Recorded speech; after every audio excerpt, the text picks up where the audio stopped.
Juliana, ens demanen, sisplau, si podem posar un altre cop el codi. Aquí.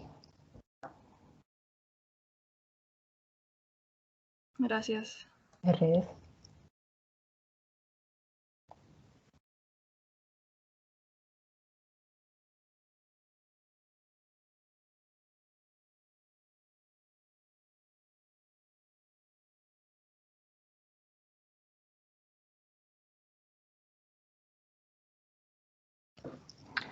Torno la pantalla al Menti i després torno al codi QR per a qui no hagi pogut contestar. Torno a aquesta pregunta, només si hi ha algú que no hagi contestat la primera pregunta, aquí hi ha l'oportunitat de contestar-la també.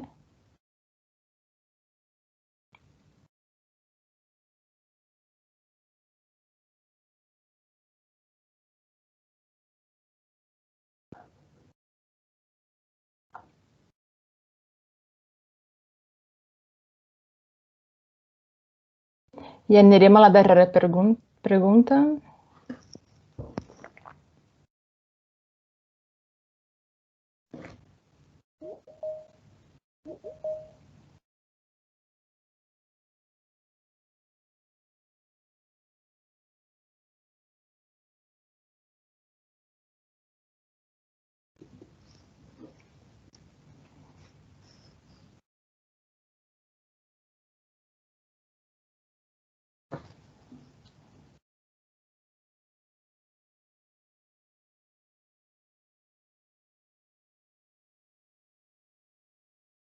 Algún pastor con la de las tres semanas y nosotros con la de la semana,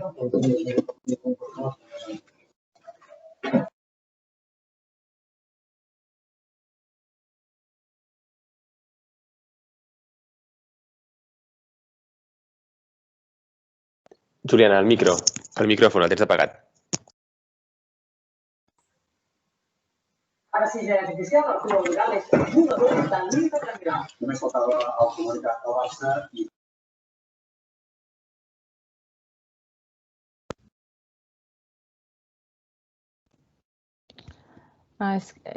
És que s'ha fet el mute a tothom. D'acord. Em sentiu ara?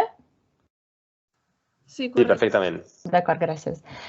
Doncs només miro les respostes. Doncs mira, aquí tenim que tothom va néixer abans de 1995. Del negoci, si el negoci està a les xarxes socials, mira, que bé, una gran majoria sí que està activa a les xarxes socials. I si se ven el producte online, doncs tenim aquí una gran part que no i una part que sí. Doncs parlant sobre 1995, segur que aquesta imatge us sona. Jo també vaig néixer abans dels anys 95, així que som d'aquesta generació que el món universitari ens anomena com immigrant digital, on la comunicació era unidireccional. Doncs aquí hi ha els Simpsons per posar un exemple de com nosaltres rebíem les informacions a través de la tele, de la ràdio, els diaris. Era una manera que nosaltres no podíem interactuar amb aquesta comunicació, i venia la informació a nosaltres.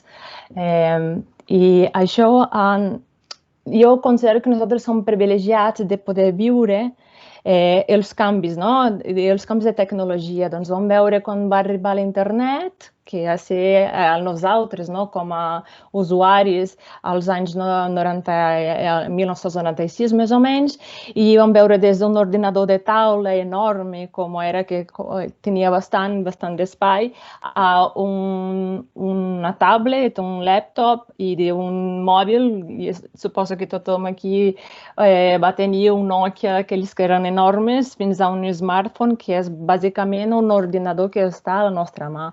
I aquests canvis són els canvis que ens porten fins aquí. Per mi, considero que això és un privilegi. Nosaltres tenim aquest punt de vista dels dos mons, el món analògic, per dir-ho així, i el món digital. Però ara estem en una nova era, diuen la revolució també 4.0, i avui en dia som 7.7 milions de persones a tot el món, i d'aquestes 7.000, 59% són internautes. Això vol dir com un 4,5 milions que estan connectades al món digital. 5,1 milions de persones utilitzen els mòbils. Ja veureu que no és exactament el mateix nombre de persones que són internautes, que fan ús de la internet, que estan al mòbil. Aquest percentual són les persones que tenen el mòbil, com la gent gran, per exemple, que no accedeix a coses a internet, però tenen un mòbil, doncs per això aquí hi ha la diferència. Però ja som bastant. I aquest creixement ja venia als últims anys d'una manera accelerada, d'acord? Nosaltres tenim el costum de pensar en creixements linears, però quan parlem de creixements de digitalització, els creixements són exponencials. Doncs van molt més ràpids del que nosaltres a vegades considerem. A cada any això s'avança molt més ràpid del que podem també assumir com els canvis que ens passen. Però ja passava, la transformació digital ja era una tendència, ja se'n parlava molt, nosaltres ja constantment estàvem parlant de com era l'economia digital, però parlàvem més aviat d'un futur, no gairebé del present. I el que passa és que el dia 15 de març d'aquest any ens arriba la Covid i no hi havia manera més per ensenyar-vos de que no passa així, que ens arriba com un cub d'aigua freda al nostre cap per ensenyar-nos que les coses anirien diferent. I amb la Covid el que passa és promoure i impulsar encara més totes aquestes tendències que teníem de digitalització, elles agafen un ritme encara més intens. La Covid és això, ha accelerat aquestes tendències. Segons McKinsey, que és una consultora internacional, ella considera un progrés als Estats Units de 10 anys en 90 dies. Abans, les eines digitals eren considerades tabú per a moltes persones, però amb el distanciament social han deixat de ser grans desconegudes per ser aliades en el nostre quotidià. Des de mantenir un contacte amb el món exterior, a mantenir la salut, l'activitat laboral, l'entreteniment, fins i tot l'ensenyament. Doncs, a partir d'això, d'aquest any, el que tenim són nouvinguts al món digital i això és 8,2 nous usuaris d'internet i 10,5% nous usuaris de xarxes socials. És un creixement bastant gran i la mitjana d'hores que nosaltres estem connectats a internet és de 6,42 minuts. Això és la mitjana mundial. I podeu pensar, jo no estic tant temps a internet. A vegades nosaltres ja no som conscients del temps que estem a internet. Puc fer una consulta de qui té el mòbil a menys d'un metre del cos, és segurament tothom, i això vol dir que nosaltres consultem el WhatsApp, anem a entorns digitals sense adonar-nos-en. I això és una cosa que ja tenim tan païda dins del nostre quotidià, dels nostres hàbits, que no som conscients de quan anem al món digital i nosaltres estem al món físic, presencial. I aquests canvis són tan profunds que s'espera que el 48% de les persones de 45 a 54 anys i 37% de les persones entre 55 i 64 anys comprin online. Nosaltres estàvem molt més enfocats abans amb els millennials, la generació Z, el que s'espera d'ells. I aquestes generacions, els canvis d'adhesió, d'adopció digital, de fer compres online, no canvien tant com s'estan canviant amb aquest altre grup de persones que són més grans i amb la Covid han tingut la seva primera experiència de compra. A Amèrica Latina, 13 milions de persones han fet una compra digital durant la Covid. Això és un nombre molt alt. A Espanya, 65% han descarregat una app de salut. 62% de la població està a les xarxes socials. 43% afirmen consumir més contingut a les xarxes post-Covid. 38% busquen més informació sobre les xarxes, sobre una marca a les xarxes. 36% pensen en comprar més online, encara que superada la pandèmia. I 77% diuen que han comprat quelcom online en el mes anterior. I el que han estat mirant aquestes persones durant el confinament? Aquí els poso les informacions per ordre, d'acord? La primera, informació sobre la Covid. Les persones volien saber les mesures que passaven, símptomes, doncs és el tema més important que han estat fent cerques a internet durant aquests mesos, principalment els primers mesos. Ajuda amb educació a distància pels seus fills. Com mantenir contacte amb els amics i familiars. Com mantenir l'activitat laboral, els treballadors white collars, els que treballen en oficines. Com mantenir els nens distrets a casa. Clar, això va passant i els pares han de buscar alguna cosa perquè els nens estiguin distrets mentre ells puguin treballar. Compres online, perquè com no podem sortir, com podem mantenir la compra. Compres al súper, compres de menjar. Com mantenir la salut mental i benestar. Atenció salut. Com fer exercici a casa, com millorar els ingressos i les finances. Això, en general, són les coses més cercades durant la pandèmia. I nosaltres pensem que això té relacionat amb el meu negoci. Aquests són els dolors dels nostres clients i d'aquí, si nosaltres treballem amb alguna solució per millorar la seva vida, el que podem és treballar amb aquests dolors i transformar-los en temàtiques dins del nostre negoci per introduir el nostre producte o el nostre servei. Això parlarem més endavant, però estar atent a les tendències i el que la gent està buscant és sempre interessant per introduir oportunitats de negoci. I el comerç digital. Com està el comerç digital? L'adopció de e-commerce, la pujada va ser d'un 74% a la mitjana mundial i Espanya està per sobre, d'un 78%. El creixement anual de l'e-commerce és de 18% mitjana anual mundial i 19% a Espanya. Espanya també segueix la tendència d'estar per sobre. I aquí les vendes e-commerce versus vendes totals, el que vol dir és totes les vendes, de tota aquesta bossa de vendes que s'ha fet, 7% correspon a vendes online.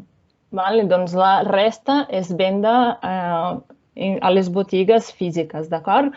I a la mitjana mundial és de 16%.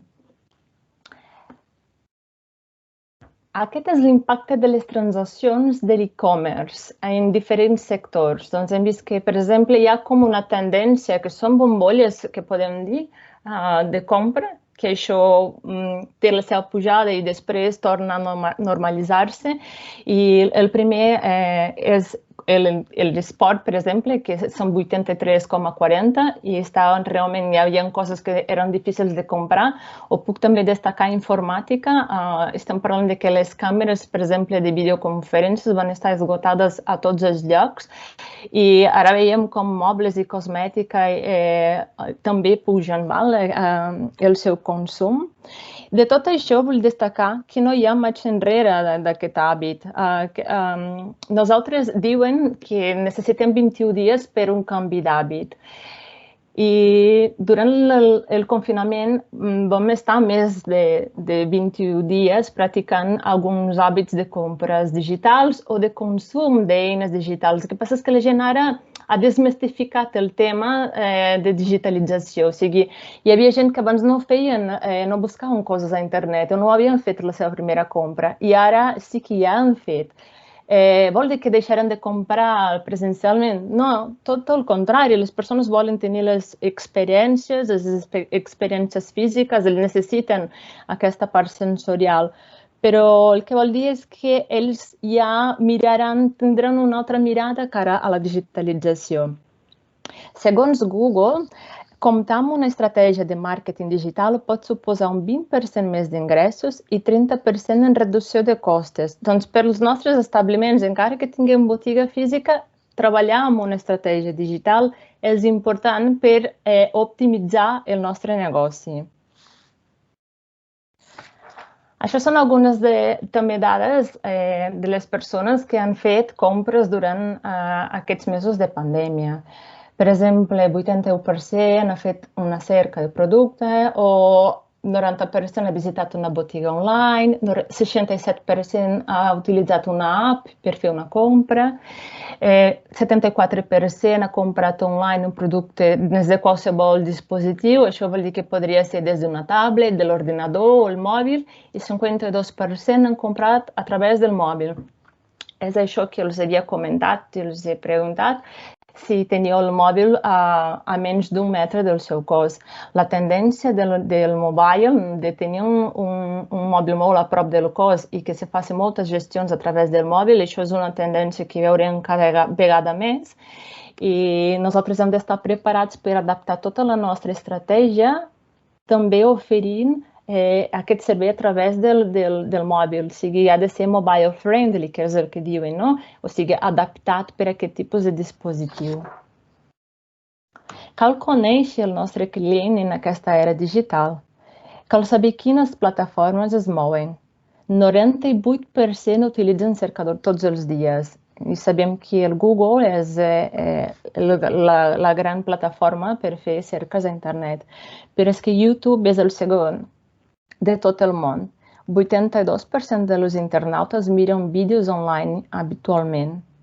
I aquí estem parlant que els boomers, que sigui aquesta generació, més de 60 anys, accessen Facebook i YouTube a diari. Ells se relacionen amb les marques amb un nivell més profund, mantenint-se connectat amb les comunitats. I 68% d'aquests miren els vídeos com a entreteniment. I un a cada 3 cerquen a YouTube per conèixer un servei o un producte. I allò que deia del mòbil, que és una tendència, entre 25 a 35% dels millennials són únicament usuaris de mòbil. I aquí volen els clients? Ells volen una compra fàcil, volen entrar i accedir a una informació que estigui al seu abast molt ràpidament. 75% dels usuaris confessen que el més estressant que els pot passar és que quan estan navegant per comprar una web, ella tardi per carregar-se. I és que 53% poden abandonar una web si no es carrega en 3 segons. Doncs ja veiem com quan ens movem per l'internet volem una rapidesa. El consumidor ara manté una interacció amb el comerç basada en fase de descoberta, que ell cerca online i compra offline. Confiança basada en testimonis, comentaris d'altres usuaris i consumidors. I comprar a l'hora que vulgui, quan vulgui i on vulgui. Òbviament, estem parlant d'interconnectar. El que volem dir és que apostar per un sistema omnicanal on el client ens pugui trobar independentment d'on ell interactuï. Si està ell caminant pel carrer Major, doncs ens trobarà. Si ell vol sortir de casa i vol veure si la nostra botiga està oberta, ens trobarà al Google Business. Si ell entra i està navegant per Instagram, doncs ens trobarà a través dels nostres continguts. Doncs és intentar estar a diferents canals per arribar a aquest client. De 100 clients que compren una botiga física, 65 afirmen que han comparat el producte i el preu per internet. Moltes persones quan arriben a la botiga ja venen amb la informació feta, doncs ja saben el que volen comprar. Per això que us dic que hem d'estar preparats per oferir la informació dins d'aquests altres canals. I quin és el futur del comerç? Hi ha 3 tendències que marcaran les estratègies del comerç en els propers 5 anys. Les botigues que tinguin una oferta digital sòlida pujaran les seves vendes encara que els consumidors decideixin comprar a la botiga física. Doncs l'oferta està al món digital, però les conversions encara són fetes a la botiga física. Pel 2024, 53% dels ingressos del sector minorista aniran a les botigues que tinguin una oferta digital integrada al seu model de negoci. Si s'apliquen mesures de confinament, aquesta xifra podria arribar al 56%. Això és una xifra mundial, però a Espanya seria del 33%, d'acord? És important considerar una oferta mixta pel client. això que ja us he comentat, perquè ell pugui elegir la millor manera de fer la compra. No els hem d'impedir que faci la compra. Ell vol comprar amb nosaltres. Doncs nosaltres és que hem d'oferir-lo les opcions que puguin comprar amb nosaltres. Abans de la pandèmia, 65% dels consumidors es definien com agnòstics a l'hora de triar un canal de compra. Eren independents de comprar online o offline. I ara aquest percentatge és de 73%, dades de nivell mundial. I ells volen saber els detalls dels nostres productes, recomanacions, que estigui personalitzat. Doncs enfoqueu també la personalització dels vostres productes i serveis per atendre aquest client. I com ens hem de preparar? Els consumidors tenen moltíssimes opcions entre les que escollir. Per això les botigues han d'ajudar-los a prendre la decisió fonamentades amb informació útil per diferenciar-se de la competència. El futur del sector minorista no caldrà triar entre botiga física o presència online, com us he comentat, sinó que hem d'estar en els dos mons, integrant els canals. Això que diem la omnicanalitat, aquesta experiència digital que vol dir física i digital. Les botigues han de complir les creixents expectatives del consumidor i oferir-los una experiència fluida, de manera que no poden deixar d'invertir en una transformació digital. No podem ja deixar la transformació digital per un altre dia. A PIMEC mateix nosaltres estem oferint serveis de transformació digital pels comerços, fins i tot l'app, la compra, que és perquè també pugueu oferir la venda online dels vostres productes. Doncs aprofiteu totes aquestes eines que estan al vostre abast. Penseu també que les plataformes digitals moltes són gratuïtes i proveu, no deixeu això per un altre dia. Ara el ritme de la digitalització està encara més avançada del que nosaltres pensàvem l'any passat. Segur que tothom coneix les 4 P's, que és el producte, preu, place, que seria la distribució i promoció. Doncs aquí estem parlant ja d'una transició de 4C, i ara us explico les 4C, que seria client, ja no serveix tenir un producte, cal tenir un bon servei, el cost, que és el client vol tenir el menor cost de compra, la conveniència, facilitar a l'hora de fer la compra, acceptar diferents tipus de pagament, llocs per aparcar, entrega a domicili, la comunicació, tenir una comunicació fluida amb el client. Però el que passa ara és del 4B. Estem parlant de tendències, d'acord? Segur que algunes coses ja serà una mica familiar, però estem parlant de coses que estan per veure, validesa. Anar més enllà d'un producte i oferir un bon servei. És que no és més que la nostra obligació oferir un bon producte i un bon servei. És el mínim. El client considera que això és el mínim que hem d'oferir. Hem de buscar altres factors, introduir la sostenibilitat, seguretat, qüestions socials. Ja estem introduint aquests conceptes del producte de proximitat, el quilòmetre zero, ecosostenible, fet a Catalunya. Doncs tot això són coses que hem d'anar afegint a aquest segell al nostre producte i servei. El valor. El valor és un tema molt subjectiu. Una cosa és un preu, però quan val un producte? I el producte és allò que el client vol pagar. I com nosaltres afegim valor a un producte? Amb la nostra singularitat. No entreu mai en una guerra per preus, ni pel cost, que el val menys, però sí pel valor, perquè amb valor vosaltres estareu diferenciant el vostre negoci. El Virtual Place és la vida digital que està cada vegada més al dia a la nostra vida normal.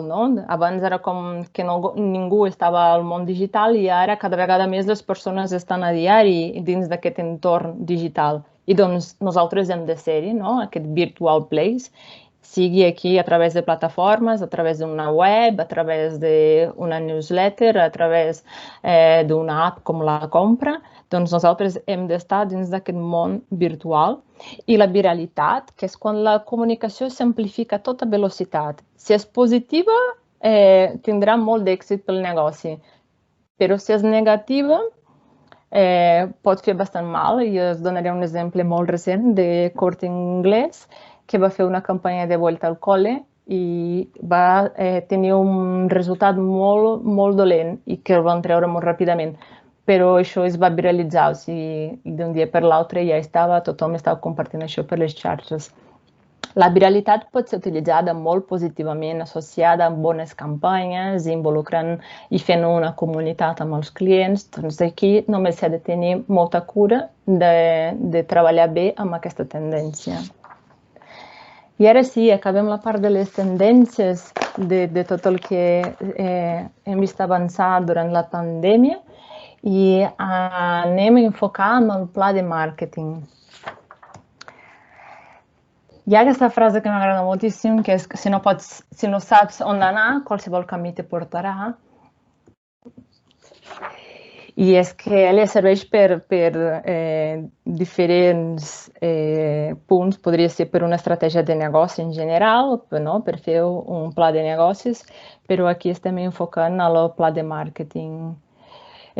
Nosaltres necessitem saber on volem anar amb aquest pla de màrqueting, perquè si no ens podem perdre pel camí.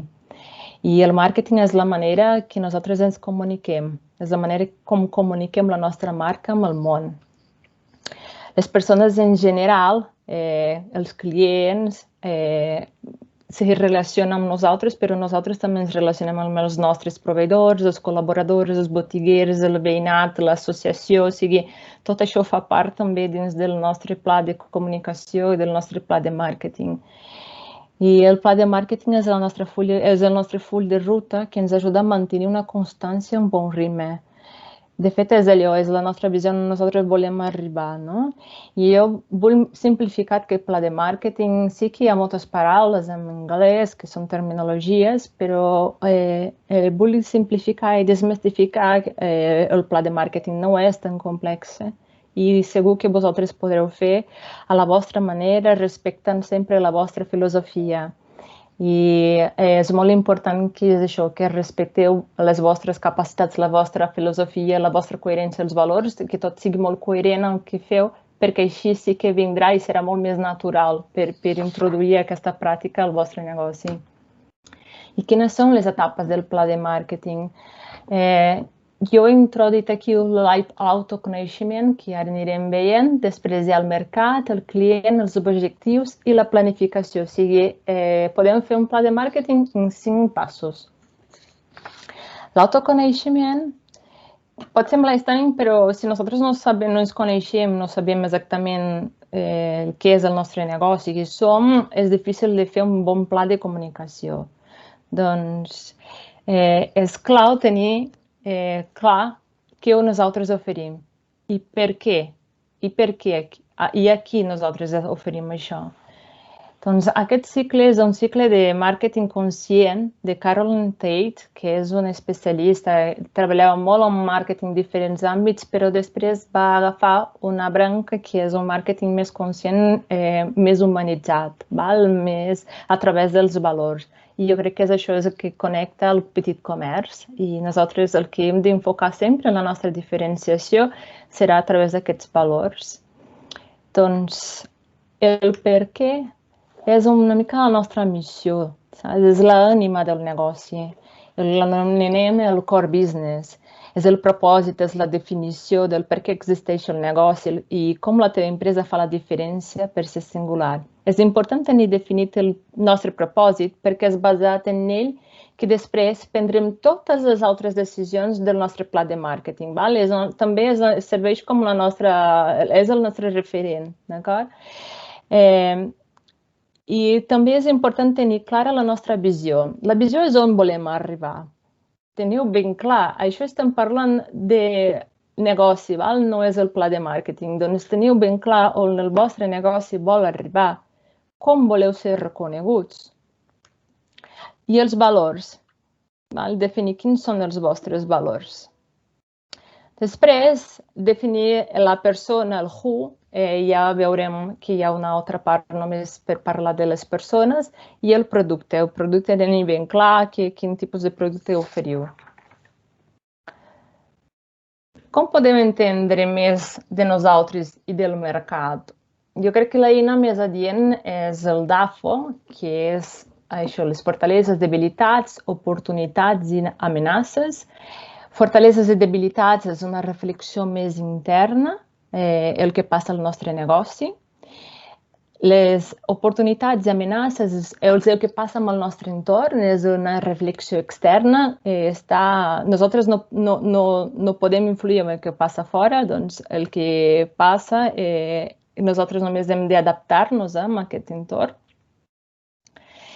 I si parlem de fortaleses, per exemple, les fortaleses podrien ser un producte, la vostra experiència, la situació geogràfica de la vostra botiga. Les debilitats podria ser no tenir un pla de màrqueting, no vendre un producte per internet, o un proveïdor, per exemple, que no fa una entrega dins dels terminis que voldries fer per poder fer aquesta venda online. Doncs aquí sí que centreu les fortaleses i debilitats més al tema de comunicació. Doncs centreu-vos en aquest tema perquè això us ajudarà per dissenyar el vostre pla de màrqueting. Ja en les situacions d'oportunitats i amenaces que no podem controlar, aquí podria ser la pandèmia, els canvis de consum, coses que passen al vostre municipi. Teniu en compte també que la pandèmia, per un costat pot ser una amenaça, però hi ha alguns sectors que no és una amenaça, és una oportunitat, com us he ensenyat alguns sectors que han fet moltes vendes. O, per exemple, hem vist que alguns comerços de barri, principalment els pobles més petits, han vist com pujava les seves vendes. Aquests comerços petits de poble han vist com han pujat vendes i això és interessant per tenir en ment que la reflexió sobre la pandèmia ha de ser més àmplia. Nosaltres hem de trencar una mica els paradigmes i intentar mirar quines són les oportunitats, perquè també poden haver oportunitats en una pandèmia. El meu consell és que apunteu les paraules que us vingui a la ment sense molt pensar. Després anireu al detall de cada una d'elles per fer el bloc del DAFO. Un cop fet això, recomano fer un exercici, que és sumar una fortalesa amb una oportunitat, una fortalesa amb una amenaça, una debilitat amb una oportunitat. Això és com un exercici per impulsar la creativitat en trobar accions, estratègies que se puguin implementar al vostre negoci. I és interessant perquè sempre surten resultats diferents i que potser si no féssim aquesta reflexió no tindríem aquesta visió. Ja sabem quin és el nostre mercat i analitzem també les nostres fortaleses i debilitats. Nosaltres podem ara anar al que és el nostre client ideal. Volem arribar al màxim nombre de persones possible, però no tothom és el nostre client. Hem de buscar aquest que és el client ideal. I el públic objectiu i persona no són la mateixa cosa. El públic objectiu és més aviat quantitatiu. Són per a negocis que han començat ara o fa poc, que encara no tenen identificat molt els hàbits del seu client. Aquí els he posat un exemple, com una dona, 25-45 anys, Tarragona, classe mitjana, llicenciada, i a ella li agrada manualitats, papereria, i doncs això tenim com una mica algunes dades, aconseguim saber més o menys un col·lectiu quin seria aquest públic objectiu. Aquesta informació també és interessant perquè la tingueu si, per exemple, voleu fer una campanya paga a Facebook, o alguna altra plataforma, ells normalment el que us demanaran serà això, home o dona, quants anys, quines ciutats, i després algunes paraules claus. Doncs això us ajudaria per fer aquest tipus de campanya també. La persona ja és més aviat qualitatiu. La persona és quan ja coneixem el nostre client i podem anar al detall. Podem crear un personatge. Podem definir les seves pors, somnis, prioritats, gustos, aficions, estil de vida, què pensa, què sent. La persona té característiques en comú amb els nostres clients. Per això que dic que l'altre era més aviat per nous negocis i aquest és més per a negocis que ja coneixen, ja saben bé qui és aquest client. Doncs, per exemple, si identifiqueu una característica de molts clients, ells tenen aquesta mateixa característica, això fa part d'un hàbit d'aquest client ideal, d'aquesta persona. I doncs aquí, per exemple, si llegiu, gairebé podeu personificar, no? I si afegiu una foto, encara és més fàcil. Per què fem això? Perquè al moment de fer una comunicació, un pla de comunicació i comencem a escriure un text, sabem que estem parlant per aquesta persona. Doncs, per exemple, si estic parlant per l'Anna, ja sé quins són els seus gustos i jo ja puc personalitzar la meva comunicació perquè ella se connecti amb mi. El que nosaltres volem amb això del client ideal, a part de tenir molta claretat sobre qui és el nostre client, és també poder connectar-nos amb ell. El que nosaltres volem és connectar per fer la venda, val? Doncs volem connectar perquè aquest client estigui amb nosaltres. I quines són les característiques, les estratègies de màrqueting digital? Nosaltres aquí, jo els he portat 4 tipus diferents, hi ha alguns altres, però ens centrem en aquests 4, que seria el màrqueting de permís, que és justament això, demanar permís abans d'oferir qualsevol cosa al client. Doncs us dono un exemple, per exemple, enviar un correu electrònic, les newsletters, les ofertes per correu. Doncs això és a través d'un pla de màrqueting de permís. Aquí només heu de tenir molt en compte, en totes, si treballeu amb dades de base de dades dels vostres clients, que heu d'estar d'acord amb la llei de protecció de dades, d'acord? Màrqueting de fidelització. Ell permet que els clients aprecien el valor que obtenen de les seves compres i se sentin estimats, ja que obtenen beneficis amb les targetes de fidelització en forma de permís, de premis, descomptes, assessorament i un bon servei de venda. Us dono un exemple. Jo compro en un supermercat aquí a Lleida, molt conegut, que es diu Plus, i cada vegada a l'hora de pagar me demanen me pregunten pel meu telèfon. I amb el meu telèfon ells identifiquen ja la meva fitxa de client i me donen cupons de compra i també descomptes. Els descomptes que me donen són basats en la meva compra. O sigui, ells saben exactament. No m'ofereixen descomptes de coses que jo no compro, m'ofereixen coses basades en els meus hàbits de consum. Doncs això és fidelització, val? Doncs és quan nosaltres introduïm coses perquè aquest client torni a comprar amb nosaltres. Màrqueting de contingut. És la gran estrella de la pandèmia. Ara ja no estem tan sensibles, però al principi de la pandèmia les persones estaven molt sensibles i no els agradava cap comunicació de venda directa. Els molestava fins i tot. I doncs la comunicació a través d'un màrqueting de contingut és justament introduir temes diferents i la venda es fa de manera més indirecta. És la meva recomanació per a tots els negocis. És una manera d'establir una relació de llarg termini amb el client. Vas construint un vincle amb aquest client que no està només basat en la compra i venda. En aquest cas, nosaltres recomanem la llei de Pareto per treballar amb la distribució d'aquests continguts.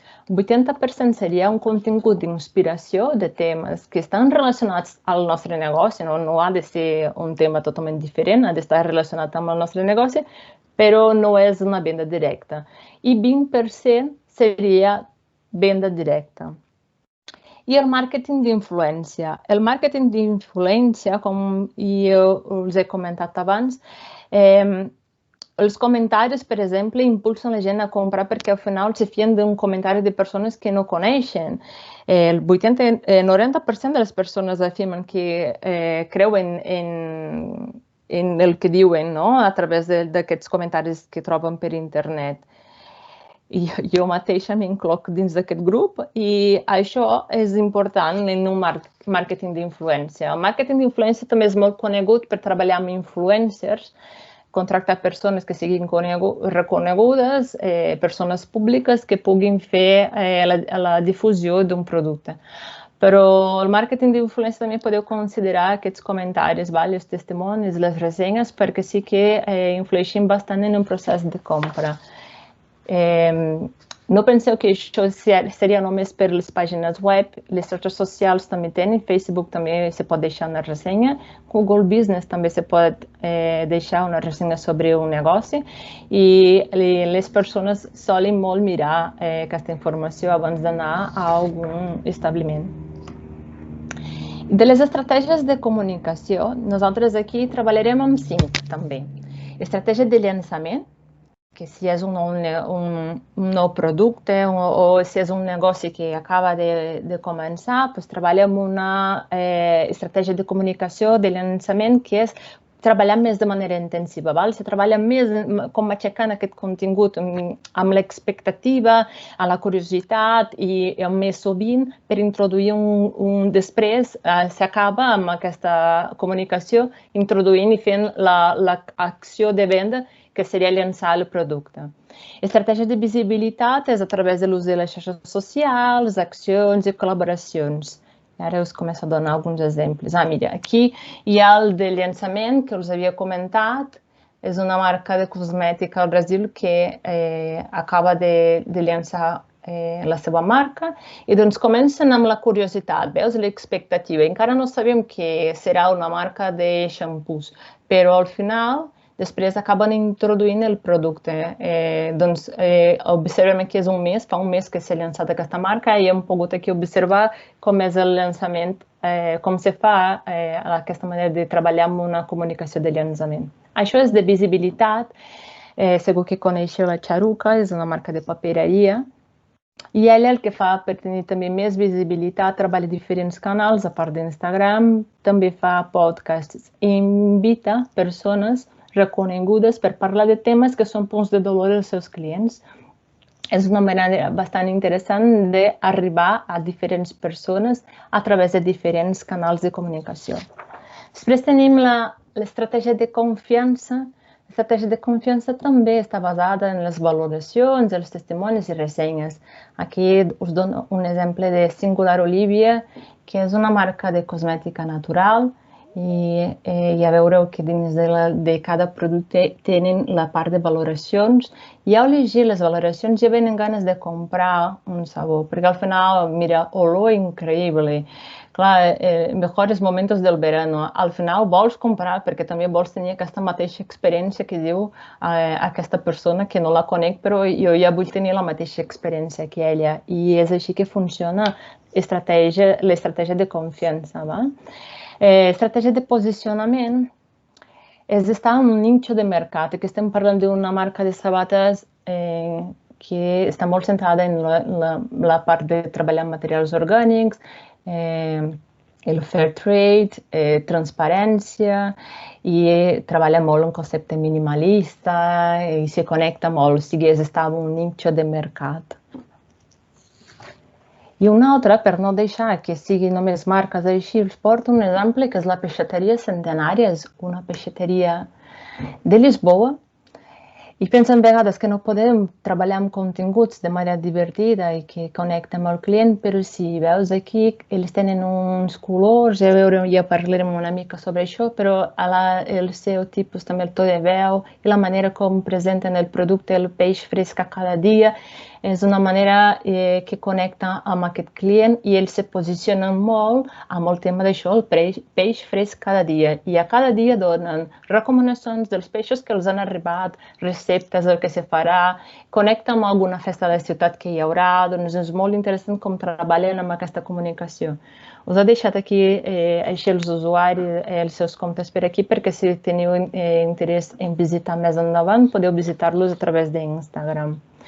Amb això ja tenim les nostres estratègies i podem anar als nostres objectius.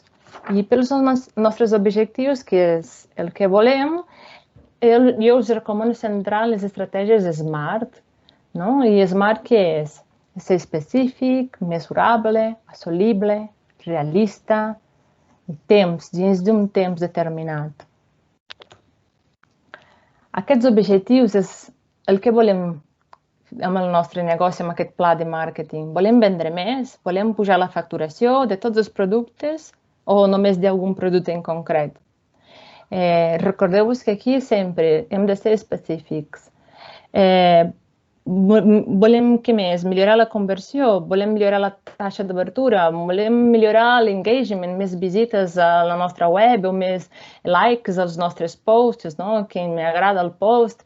Volem tenir més visibilitat, volem que la nostra marca sigui més reconeguda per més persones, volem millorar el nostre posicionament, o sigui, volem que ser reconeguts com a botiga especialitzada en tal cosa, o sigui, hem d'aquí de marcar ben bé el que volem.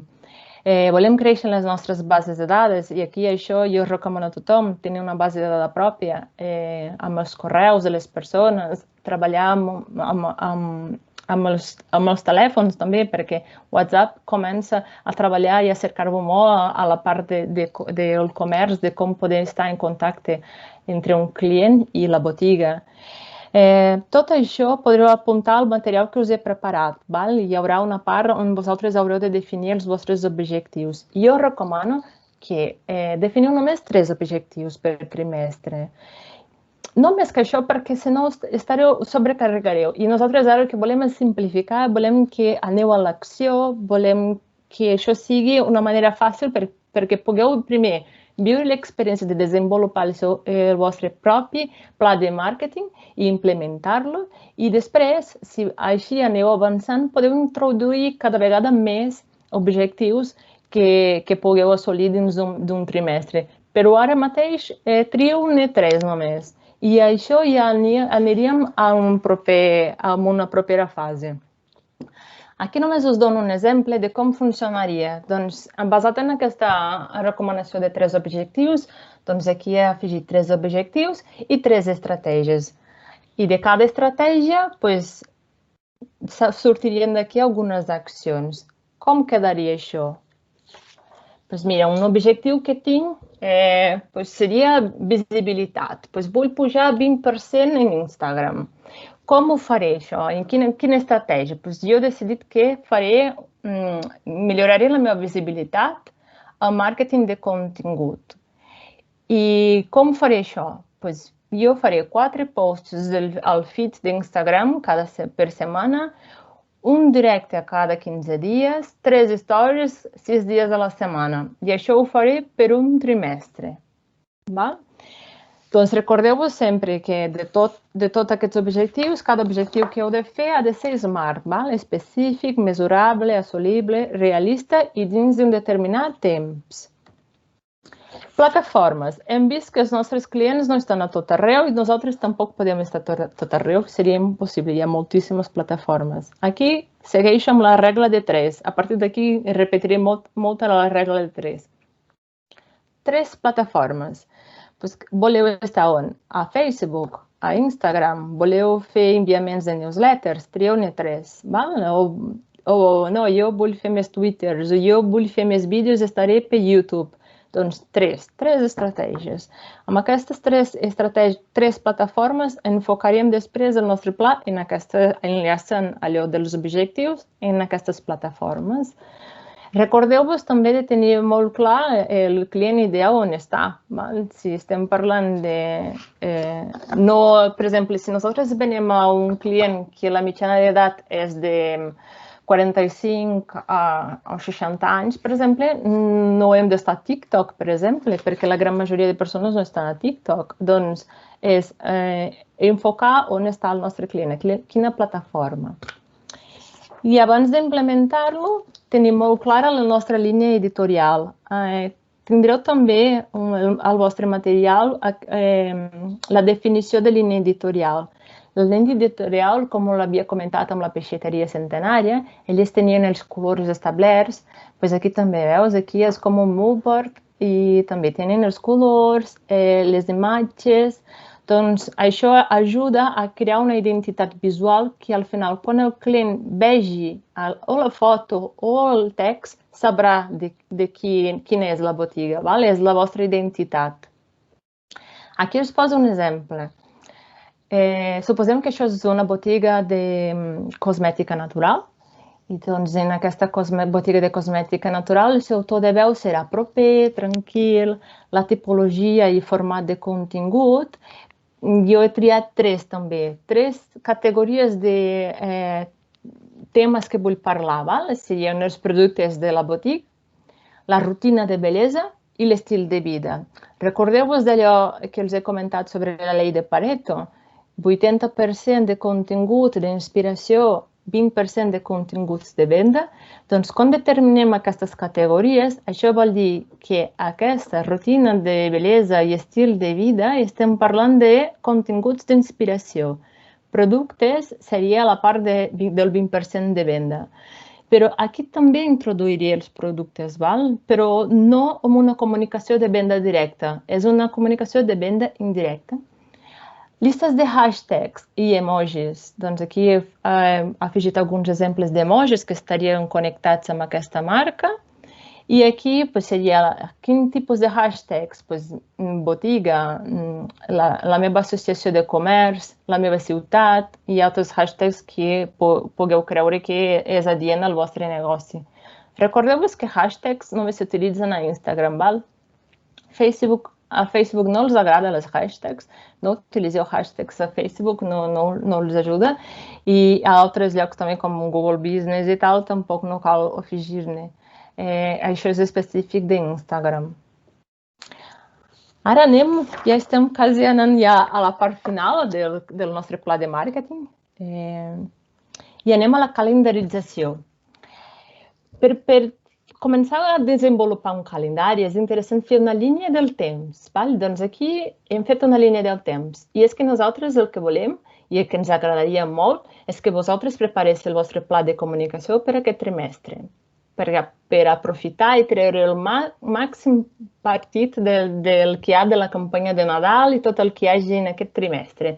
Doncs aquí els proposem els 3 mesos, octubre, novembre, desembre i el gener, una miqueta de gener perquè hi ha les rebaixes.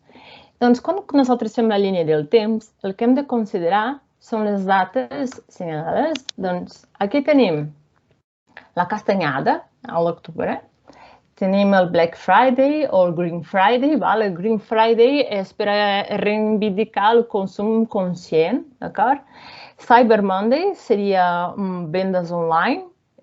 Si no teniu plataformes de venda online, jo us recomano fer ús de l'app La Compra perquè així podeu també provar i fer aquesta promoció amb els vostres clients a través de l'app, introduir els vostres productes i tenir una experiència del que és la venda a través de les plataformes digitals.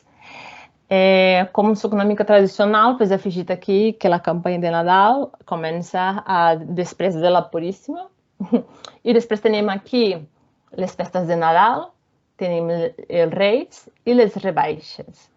Però és que podem considerar altres dates i aquí els proposo dates diferents.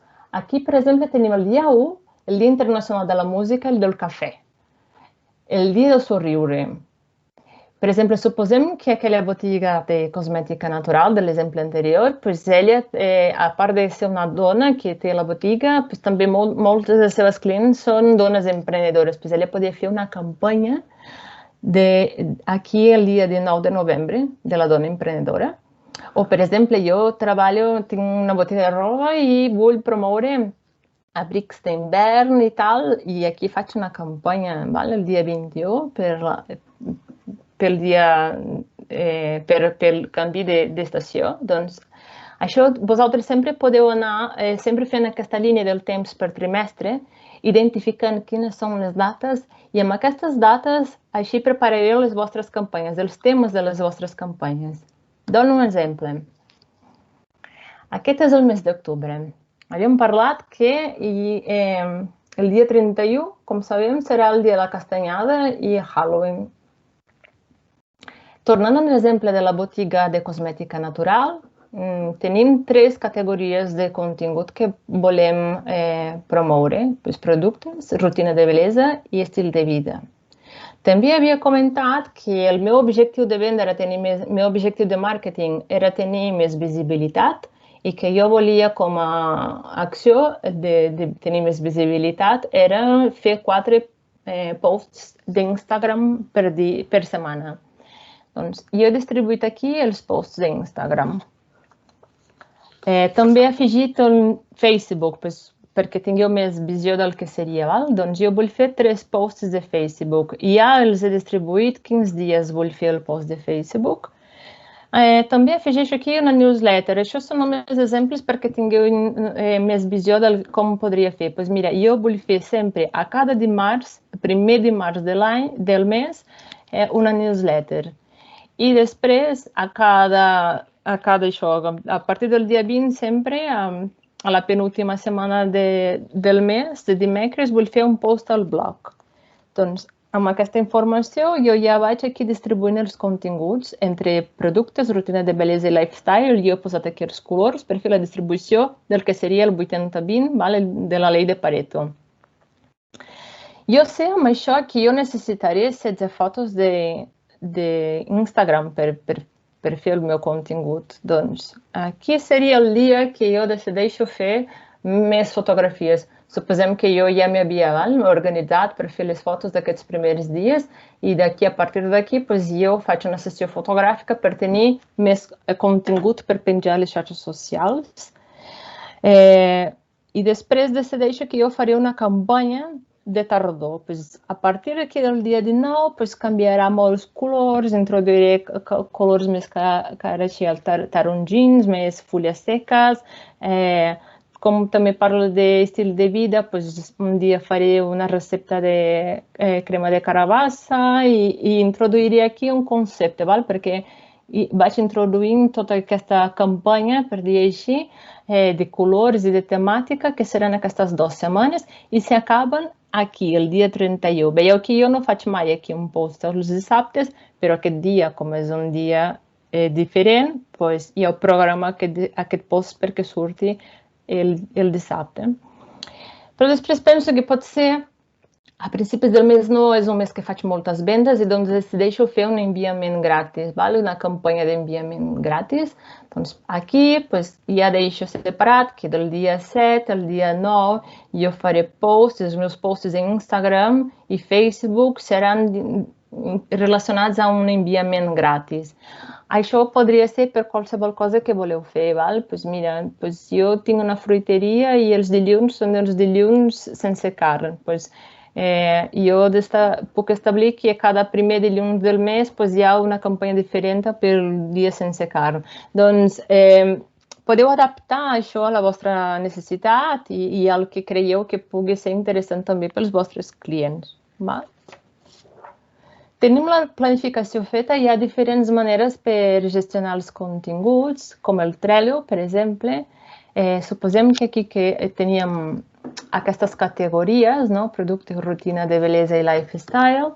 Aquí tindríem això, els productes, tinc aquí la llista de rutina de bellesa i estil de vida. I aquí dintre els productes que vull, que tinc una llista de productes que vull anar fent la promoció, després continguts de rutina de bellesa, continguts de rutina d'estil de vida, i amb això podeu anar treballant amb un contingut a més llarg termini. El Later és una plataforma on podeu programar tots els vostres posts. Se pot programar a Instagram, Facebook, Twitter i fins i tot Pinterest. Són 30 posts per cada plataforma de manera gratuïta. I a mi el que m'agrada de Later és que podeu tenir una visió d'Instagram. Si voleu, per exemple, coordinar com queda la imatge perquè tot tingui més, s'identifiquin i les imatges parlin entre elles i no sigui una cosa molt diferent una de l'altra, podeu programar aquí. Això us ajuda perquè podeu programar amb bastant antelació i ja podeu oblidar-vos d'estar penjant posts a cada dia. Facebook recentment ha també llançat el Creator Studio, que és el mateix, ara us ensenyo. És crear també un post, és programar un post dins d'un determinat temps, podeu penjar al moment. O si no, podeu programar per un altre dia. Doncs aquí és només posar el que és la descripció del post, afegir la fotografia, després seleccionar el dia que vols que pengi, que surti aquest post i seleccionar també la data, l'hora. se pot programar Facebook i Instagram a través del Creator Studio.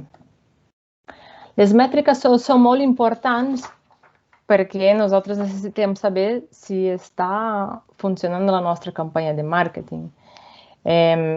I si no està funcionant, nosaltres ja haurem de reajustar la ruta. Però jo recomano que espereu els 3 mesos, perquè a internet les coses no donen un resultat immediat. Trigueu una mica per que comenci a donar un resultat.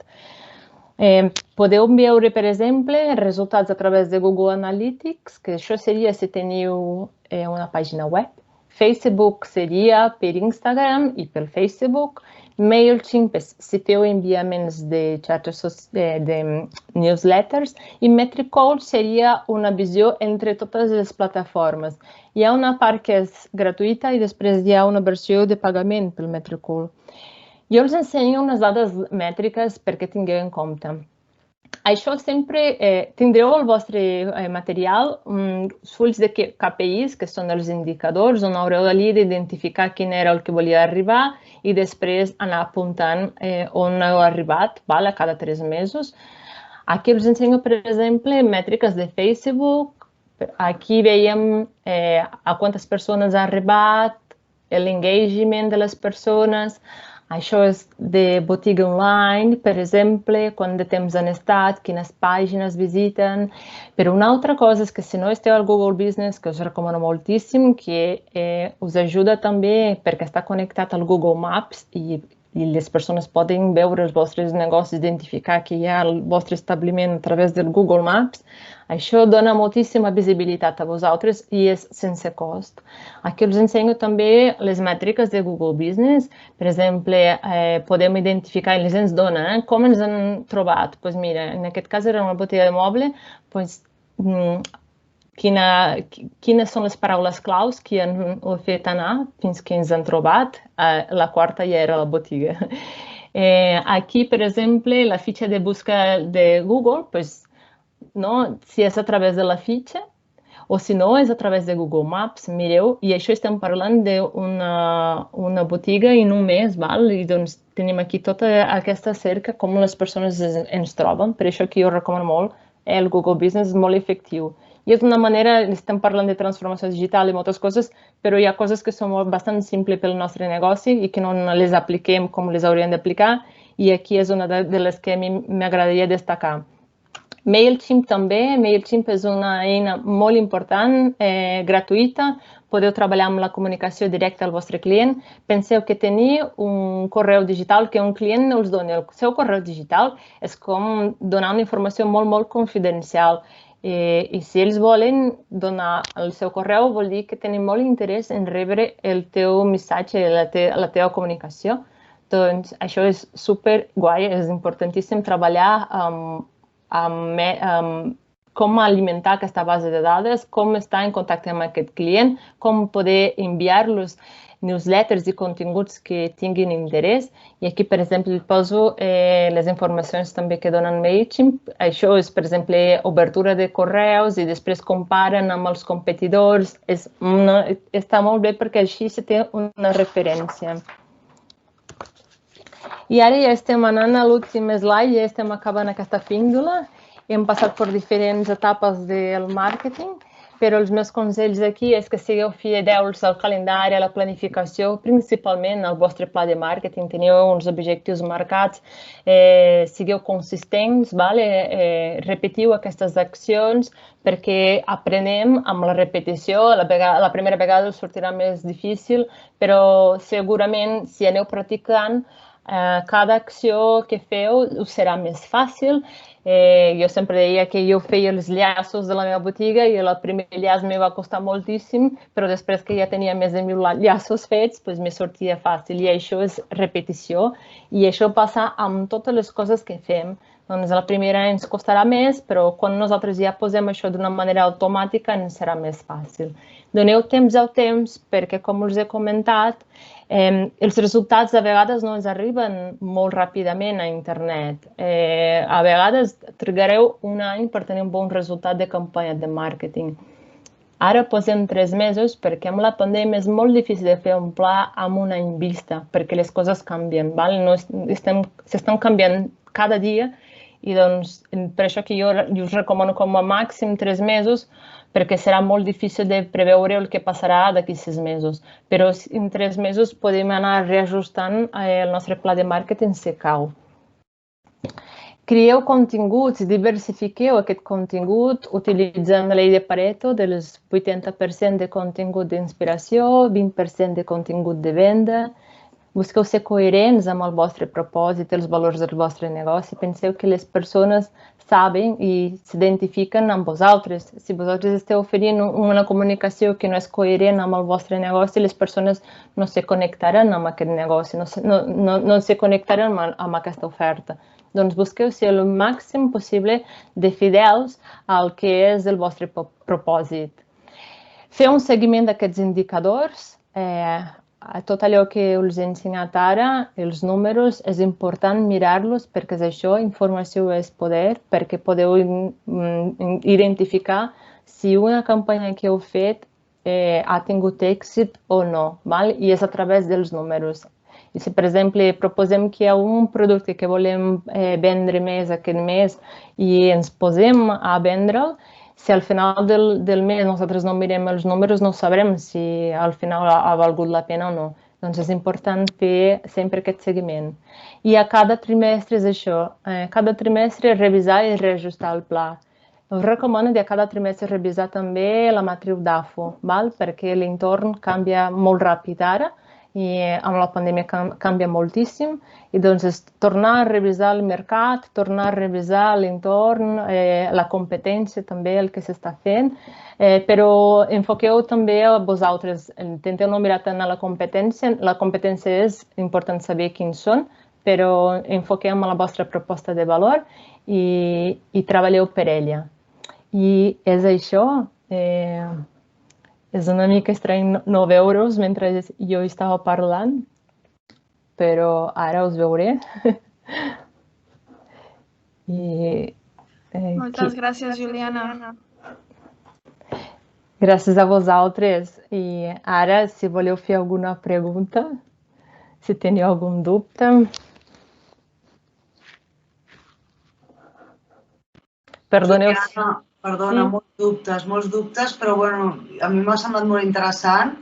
Mira que he apuntat moltes coses. Penso que ens has dit que podríem descarregar-nos, oi, el PDF aquest amb tota la informació? Estem gravant la sessió.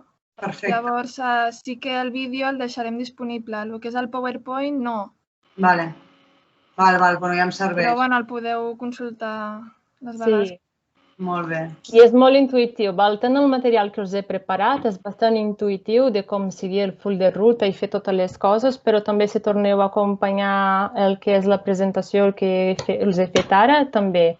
I espero que feu el pla de màrqueting, implementeu. Si l'implementeu i doneu resultat, envieu-nos un missatge. Gràcies, Luciana. Que ho heu fet.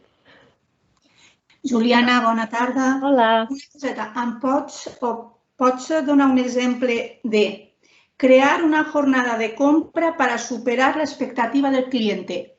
Això no ho he entès, a part de moltes coses que s'ha de ficar tot al cap, però aquesta, digue'm, dona un exemple. La jornada de compra, a vegades, quan creem la nostra persona, identifiquem la jornada de compra com el que fa el seu dia, d'acord? I com nosaltres podem introduir aquest producte dins d'aquesta jornada. Però la jornada de compra és no pensar només en fer la venda com s'acaba. Molta gent s'enfoca, jo acabo el procés quan jo faig la venda. I la jornada de compra és anar més enllà, és pensar, des de quan jo capto, identifico aquest client, encanto aquest client perquè vingui a comprar amb mi i tot el procés que tinc de relació amb ell, quan jo converto la venda, jo faig la venda, no s'acaba la venda allí. He d'intentar buscar que el procés continuï, o sigui, després que se fa la venda, com és la manera que jo li puc tornar a traure, saps? O en el vostre cas, no sé ben bé, però puc posar un exemple la cosmètica, per exemple, allò que estava parlant, pensem que ella fa la venda d'aquell producte, però després ella pot enviar una enquesta a aquesta clienta, t'ha anat bé aquests productes, ens ha arribat una altra cosa, doncs és anar introduint i entendre bé aquesta jornada. No centreu que la jornada de compra és petita. La jornada de compra ha de ser més llarga perquè dins de quan més nosaltres tenim més llarga la jornada de compra podem introduir més serveis i més productes en aquesta jornada. No sé si m'explico, sí? Val, tenim altres... Sí, el Manel, que també havia aixecat la mà. És ella, que acaba... És que és el seu compte. Sí, ja està. Ah, ja està? Sí, però tenim una altra persona. Betty Martí. Hola, bona tarda. Hola. Un plaer, a més, vull dir, t'expliques molt bé i ho fas molt fàcil. Gràcies. Jo volia consultar-te què en penses de fer promocions en Facebook o amb el Google Business de pagament. Si tu ja tens una bona estructura per respondre a fer aquesta campanya de pagament, t'anirà bé, per exemple. I tenim ben en compte allò del teu client, el quantitatiu, quan parlaven, saps? Tenir ben detallat, perquè per fer una campanya de Facebook hauràs d'introduir i cada vegada, quan més tinguis segmentat el teu client, més directe amb ell, serà més efectiva la campanya. Però jo recomano, sí, la inversió que fas al Facebook és petita si comparem si hauríem de fer un diari, per exemple, saps? Una campanya publicitària amb un diari seria molt més cara. Doncs si és per provar algunes coses, o principalment si estàs fent un llançament d'algun producte nou o fas una col·lecció nova que arriba i dius, mira, per aquesta col·lecció vull fer, doncs sí, jo sí que recomano. Recomano com amb una acció final i ells te proposen visitar la web, anar a comprar, doncs que hi hagi un gran objectiu aquí per aterrar això, saps? No pot ser estar només a l'aire, doncs si inverteixes en pagament, que després hi hagi una acció que sigui es compra, pues compra, enviar un correu, entrar, ha de ser molt en concret. Del Google Business no te sabria dir exactament si aniria també el tema de posicionament, però si tens a cada dia i vas alimentant amb fotografies, comunicats a través del Google Business i a més demanant també que els teus clients donin testimonis i ressenyes allí, això ja t'ajuda a posicionar sense caldre inversió de diners.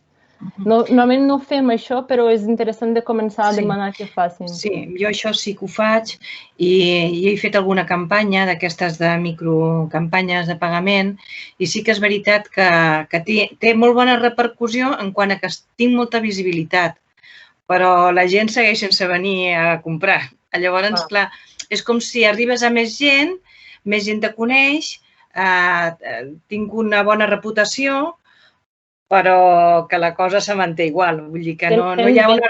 Tens venda online? Fas vendes online? He començat aquesta setmana passada, per això estic molt interessada a tots aquests temes, perquè el que és de fer-me notar per xarxes a diari ja ho faig, però clar, ara m'interessa molt enfocar-me en la botiga i en la venda online. Clar. Pensa que trigarà un temps, Betty, perquè les persones puguin assumir que tu estàs venent online i que fas la compra online, triga una mica tant per convertir i ja també us he ensenyat que 7% diuen que és la conversió, però que en realitat moltes vegades és 3% la conversió d'una botiga en general.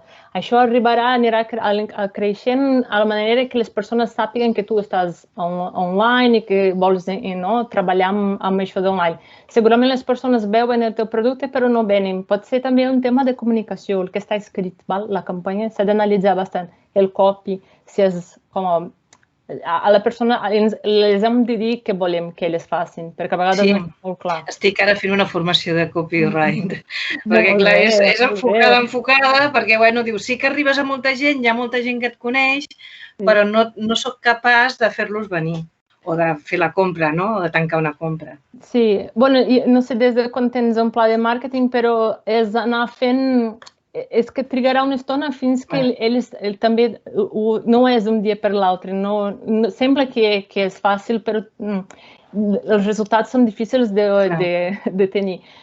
Però és un treball de llarg termini. Jo sempre dic que és el camí de Santiago, no és una cursa. I la gent moltes vegades està preparada per una cursa. Per això que jo sempre estic incentivant a les persones per posar-se al dia amb el tema de les xarxes i qualsevol estratègia digital perquè trigui el seu temps perquè pugui tenir resultats. D'acord. Però ja estàs pel bon camí. Gràcies. Moltes gràcies.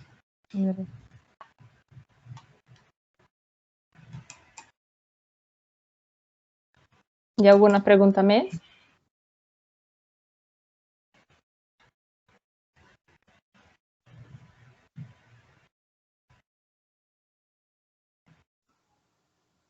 No? Sí? Sí, posa Manel, no es diu Manel, evidentment, temo. Tens el micro apagat, El micro? Sí, ara sí. Perdoneu, és el jefe. Ho estava escrivint ara pel xat. On podem trobar, si hi ha un o tinc que anar trobant en diferents llocs, aquests dies diferents que has posat tu al calendari, Dia Mundial si hi ha alguna pàgina fàcil per trobar aquests dies? O tinc que buscar cada dia?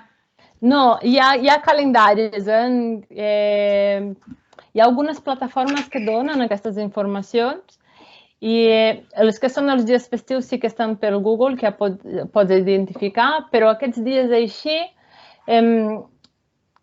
jo els puc facilitar alguns dies, puc enviar a la Cristina, sí. El Dia Mundial, a veure, avui sí que comença la tardor, tothom ho sabem. Hi ha un dia que és el canvi d'horari, el Dia Mundial de la Sida. O sigui, sí que podria anar buscant Dia Mundial, però segur que hi ha una pàgina, si la pots facilitar, tot això que t'ho agrairé. Sí. No tindré potser totes les dates. No. Passo un llistat de les dates que jo tenia, que jo també treballava en la meva botiga i així serà una manera també d'ajudar-vos. Hi ha moltes, és això, per exemple, vosaltres que treballeu amb el forn de pa, doncs clar... Aquestes me les sé. Sí, el dia de la xocolata, per exemple, se pot introduir un pa de xocolata, no? O coses així, que són interessants. Sí.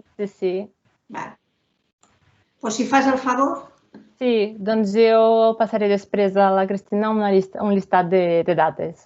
Gràcies. Res. Juliana, pel xat també preguntaven que no els ha semblat que hi hagués un post pels caps de setmana, que si no és recomanable fer accions de màrqueting en dissabtes i diumenges. No, sí que ho és. És que jo he posat com a exemple que no... Hi ha, per exemple, botigues que no volen fer caps de setmana perquè per la seva filosofia, ja que era només un exemple, però si vosaltres voleu fer de dilluns a diumenge, podeu fer posts i si voleu centrar-vos als caps de setmana, tot això depèn molt dels accessos que teniu, de visibilitat. Si les persones estan accedint a aquest contingut durant els caps de setmana, perfecte, podeu fer sense cap problema. Això era només un exemple i per posar fàcil jo he fet així de dilluns a divendres.